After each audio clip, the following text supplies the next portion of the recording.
Olá, amigos, sejam bem-vindos a mais um vídeo do meu canal. Eu sou o Lucas Knaip e vamos falar sobre a seleção brasileira que perdeu de novo. A Colômbia, pela primeira vez em sua história, vence o Brasil nas eliminatórias da Copa do Mundo de virada por 2-1. E mais umas maluquices de Fernando Diniz, né, que resolveu fazer um esquema, né? Não sei se dá para chamar de 4-2-4, mas colocou 4 atacantes em campo, né? 4 pontas: Martinelli, Rafinha, Vinícius Júnior e Rodrigo, né? Por mais que Vinícius Júnior e Rodrigo estejam agora jogando no Real Madrid ali como jogadores um pouquinho mais centralizados, não necessariamente pontas, né? O esquema é diferente, né? Tipo, não é a mesma coisa você fazer um 4-4-2 desse jeito, né? Do que o Real Madrid fazer ali um 4-3-1-2. E também temos que lembrar, né? O apoio que eles têm no Real Madrid é muito melhor, né? Eles têm o Jude Bellingham de meio atacante, o volante o Tchouaméni, os meios pelo lado é Valverde e o Camavinga, e quando não são esses caras é Kroos e Modric. O meio campo deles é muito melhor do que o da seleção brasileira, e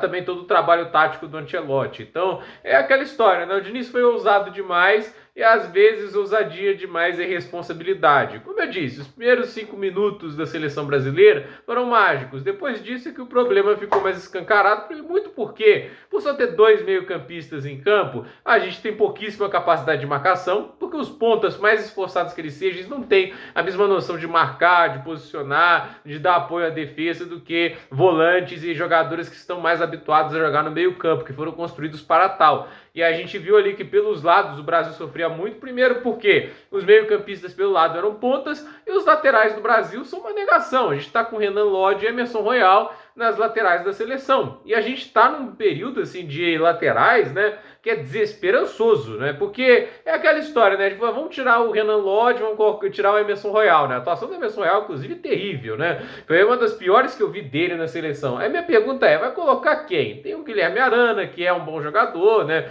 Que, assim, para o Campeonato Brasileiro voa, para a seleção brasileira, né? Para um cenário de Copa do Mundo, aí a gente não tem certeza ainda, né? Mas pelo menos vale mais a tentativa do que os jogadores que estamos agora, né? E no final terminou com o PP ali jogando pelo lado, né? Sinceramente, indo pelo lado errado, né? Ele já foi improvisado de lateral direito nos clubes, mas lateral esquerdo é a primeira vez que ele é colocado, e logo num jogo de seleção, quando o Brasil tá perdendo, né? Esse tipo de responsabilidade pesa muito. Eu acho que, assim, se era para fazer um 4-4-2, colocasse 2 centroavantes, entende, né? Você podia colocar o Rodrigo, o Rafinha, né? O Rodrigo e o Martinelli pelos lados, né? Dava para fazer, né? E você podia colocar ali, seja o Paulinho, seja o Endrick, seja até o João Pedro, que não foi bem hoje, entende? Pelo menos dá um pouco de lógica para essa ideia de 4-4-2, né? Mas nem isso ele fez, né? E assim, sem o Paquetá, a gente não tem meio atacante, né? Isso é um outro problema também.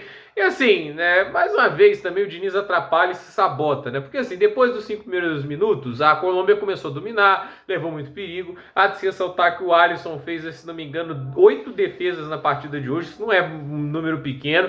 E assim, a gente teve ali a Colômbia pressionando, crescendo na partida, e uma das poucas coisas positivas do Brasil durante toda essa partida foi o Rodrigo. O Rodrigo tá jogando super bem, uma das melhores atuações dele pela seleção na temporada, e o que o Diniz faz? Tira o Rodrigo para colocar o Paulinho. É legal que o Paulinho receba uma oportunidade, mas onde ele recebe uma oportunidade, né? No segundo tempo horrível da seleção, onde a seleção mal consegue atacar. E assim, né? Eu fico pensando lá, os comentaristas da seleção, falando, nossa, o Diniz tem que consertar o sistema de defesa do Brasil. Minha pergunta é, vai consertar como? Sendo que aquilo é exatamente o que eu espero do Fernando Diniz da seleção. Um estilo extremamente agressivo, uma marcação-pressão que demora tempo para se colocar, só que na seleção você tem 2 semanas a cada 2 meses para fazer isso. E não consegue, gente. É aquela história. Por que o Hansi Flick deu errado na Alemanha? Porque o estilo de jogo dele era agressivo demais para uma seleção. Se ele tivesse tempo, trabalhasse com regularidade, semana após semana com os jogadores, ok, poderia dar certo, né? Mas o cara tá trabalhando ali um período de 2 semanas a cada 2 meses, e nitidamente a seleção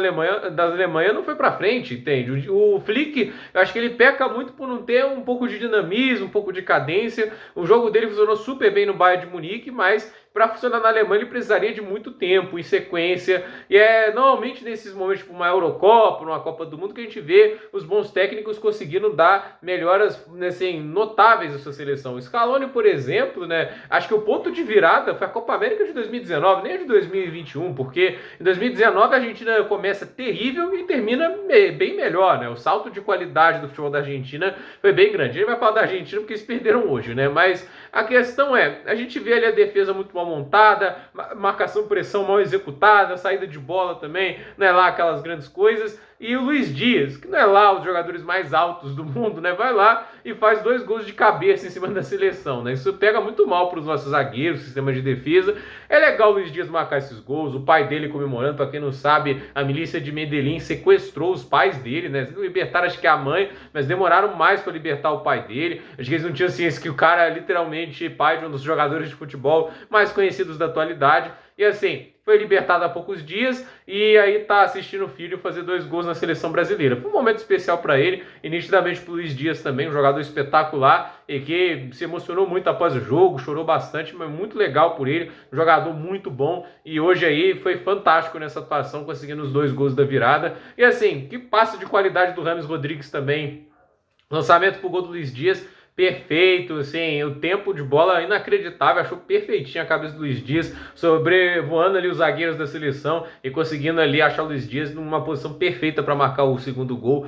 É aquela história, né? O Brasil tá vivendo a loucura que a CBF fez para ter o Ancelotti, sem saber se vai ter um Ancelotti de verdade, porque não tem confirmação nenhuma, o cara tá treinando uma equipe extremamente competitiva e assim, ficando mais forte ainda. Eu não sei porque o Ancelotti abriria a mão do Real Madrid para vir para a seleção, né? Se era para vir para a seleção, por que não veio de uma vez, né? Já tinha ganhado a Champions, já tinha ganhado a La Liga no Real Madrid, ele continua por lá. Se o Florentino oferecer uma renovação de contrato, a chance dele continuar é muito grande e a gente vai estar aí com o Fernando Diniz, que para mim não é o nome certo para a seleção brasileira, muito porque as ideias dele demandam muito tempo para serem aplicadas e, convenhamos, ele não é o técnico mais habilidoso do mundo, né? Ele é um técnico ok, para o cenário brasileiro tá acima da média, mas para um cenário de seleções tão competitivo assim, eu não acho que ele está à altura desse desafio. Então, por esse vídeo é isso, gente. Dúvida nos comentários, deixe seu like, se inscreva no canal, compartilhe esse vídeo e até o próximo vídeo.